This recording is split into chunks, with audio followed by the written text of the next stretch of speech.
आज हम पढ़ने वाले हैं क्लास 12th का चैप्टर नंबर 6 इवोल्यूशन का जो टॉपिक है ओरिजिन ऑफ लाइफ के बारे में। इसमें बहुत सारी थ्योरी हैं, कम से कम 5 से 6 थ्योरी हैं जिनके बारे में हमें पढ़ना है कि इनसे हमें ये पता चलेगा कि हमारी जो लाइफ है उसका ओरिजिन क्या है। तो सबसे पहली जो थ्योरी है वो है थ्योरी ऑफ स्पेशल क्रिएशन। ये थ्योरी फादर स्वराज ने दी थी। इस थ्योरी में इन्होंने कहा था कि जो लाइफ है वो एक सुपर नेचुरल पावर से क्रिएट करी गई है।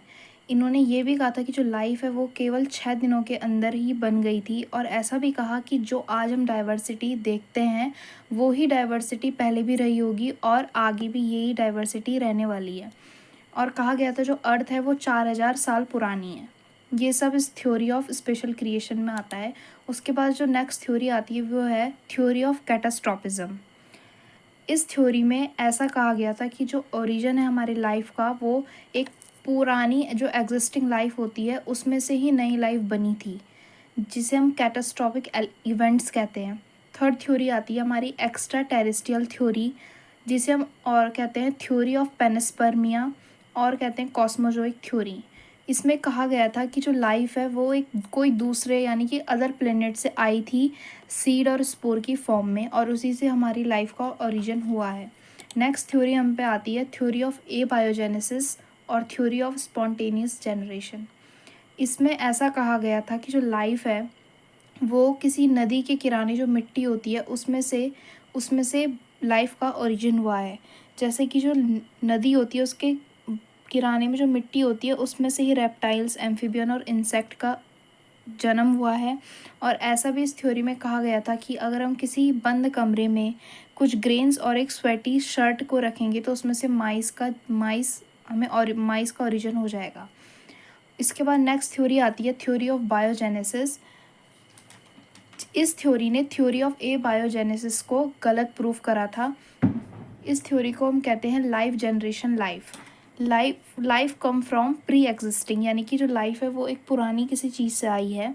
इसमें जो एक्सपेरिमेंट है वो पास्चर ने इसमें एक एक्सपेरिमेंट किया था बायोजेनेसिस थ्योरी को प्रूफ करने के लिए। इन्होंने एक स्टीरलाइज्ड फ्लास्क लिया था जिसमें इन्होंने ब्रूथ डाला था, यानी कि ईस्ट और H2O का मिक्सचर, और उसको हीट किल्ड ईस्ट डाला था ताकि उसमें कोई लाइफ या फिर कोई स्पोर्स ना रहे।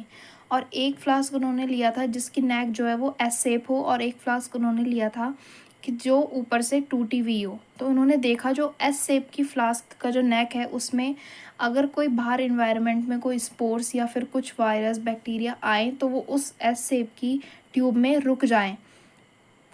इससे उन्होंने ये देखा कि जो उनका ब्रूथ था उसमें कोई भी उन्हें लाइफ नहीं दिखी, बट जो जिसकी नेक उन्होंने ऊपर से काटी थी उसमें उन्हें कुछ टाइम बाद कुछ लाइफ यानी कि कुछ चीज़ें दिखी। इससे हमें ये पता चला कि जो लाइफ है वो हमारे इन्वायरमेंट में कुछ स्पोर्स प्री एग्जिस्टिंग लाइफ से ही बनी है। नेक्स्ट थ्योरी आती है थ्योरी ऑफ केमिकल इवोल्यूशन।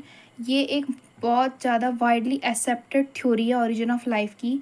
इस थ्योरी को ओपरेन एंड हेल्डेन ने दी थी। इसमें इन्होंने प्रिमिटिव एटमॉस्फेयर को ओरिजिन ऑफ लाइफ के लिए सपोर्ट किया था, जिसमें इन्होंने पहले बताया था कि जो पहले का जो एटमॉस्फेयर था उसमें जो एटमॉस्फेयर था वो रिड्यूसिंग एटमॉस्फेयर था, बहुत सारी लाइटिंग हुआ करती थी और टेम्परेचर बहुत हाई था। इस थ्योरी को प्रूव करने के लिए मिलर और यूरे ने अपना एक एक्सपेरिमेंट करा। इन्होंने एक सेटअप तैयार किया था। इन्होंने अपना एक्सपेरिमेंट 1953 में कंडक्ट कराया। इन्होंने एक सेटअप तैयार करा जिसमें इन्होंने एक एक कंटेनर में बॉइलिंग वाटर रखा, और एक इन्होंने कंटेनर में H2O वेपर और इलेक्ट्रोड्स को जोड़ा, और इसमें इन्होंने 3 गैसेस ली, अमोनिया, मीथेन और हाइड्रोजन, जिनका रेशियो था जो मीथेन था वो जो मीथेन था वो 2 था, अमोनिया 1 और H2O 2, यानी कि 2:1:2 इन्होंने लिया था। इन्होंने जो H2O था उसको 75 केल्विन वोल्टेज और 800 डिग्री सेल्सियस पर उबाला, और 12 दिन के एक्सपेरिमेंट के बाद इन्होंने देखा कि कुछ सिंपल अमाइनो एसिड इन्हें दिखे जो कि थे ग्लाइसिन, एलानिन और एस्पार्टिक एसिड। और इन्होंने बीच पे कंडेंसर भी लगाया था जो ऊपर से जो उनका जो उन्होंने बॉयलिंग किया था उसकी जो वेपर आ रही थी वो ठंडी हो सके। और नीचे इन्होंने ये देखा कि यहाँ पे अमाइनो एसिड थे। तब इन्हें पता चला कि इन्हीं सिंपल अमाइनो एसिड से कॉम्प्लेक्स